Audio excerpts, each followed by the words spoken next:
can tell here, this is the scene. The civil defense teams are still trying to put off the fire that has erupted after the Israeli forces have raided this area. We're talking about vendors who are usually coming here every day to work. For some of them, these small places where they sell vegetables are their only source of income. But now it's all in ruins.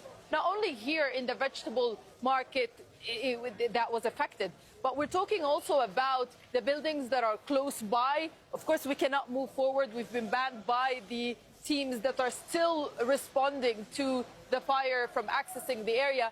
But we met a merchant who owns 3 shops in these buildings. One of them is for the shoes. Okay, now is the civil defense team member. He's warning us because he says we are expecting this building to fall down. That's why they're pushing people out of the scene to be able to respond to the fire that has erupted after the Israeli forces have raided this area around midnight. And they've started throwing tear gas grenades, stun grenades, causing fire to erupt. Now, the problem is that no one was able to get to this area so long as the Israeli forces are there. So they had to wait until the Israeli raid is over before they were able to put off the fire that is still happening now for hours and hours. And Nida, what happened at the money exchange? Because there was also a raid there by Israeli forces.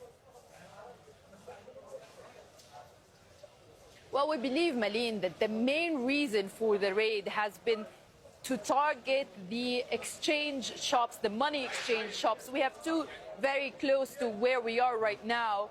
And 3 times just in Ramallah itself since the beginning of the war, we've seen the Israeli army raiding these money exchange shops, saying that they are helping, excuse me, they are helping transfer money to terrorist organizations. This is the statement that came from the Israeli army, and that's why they've hung those posters on these money exchange shops.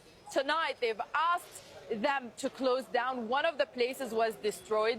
The owners of the 2 exchange shops that were raided have refused to talk on camera, possibly fearing retaliation from the Israeli forces. Let's not forget, we're talking about a huge issue, which is funding money to terrorist organizations. And we've seen already the Israeli army arresting 2 members who work at the money exchange shop. I think the smoke is getting too much. We might be moving away from the scene, but this is the aftermath of one Israeli raid to the center of Ramallah in the occupied West Bank. Okay, Nida, I'll let you move to somewhere a little safer. Nida Ibrahim reporting from that burnt-out vegetable market in Ramallah, the occupied West Bank.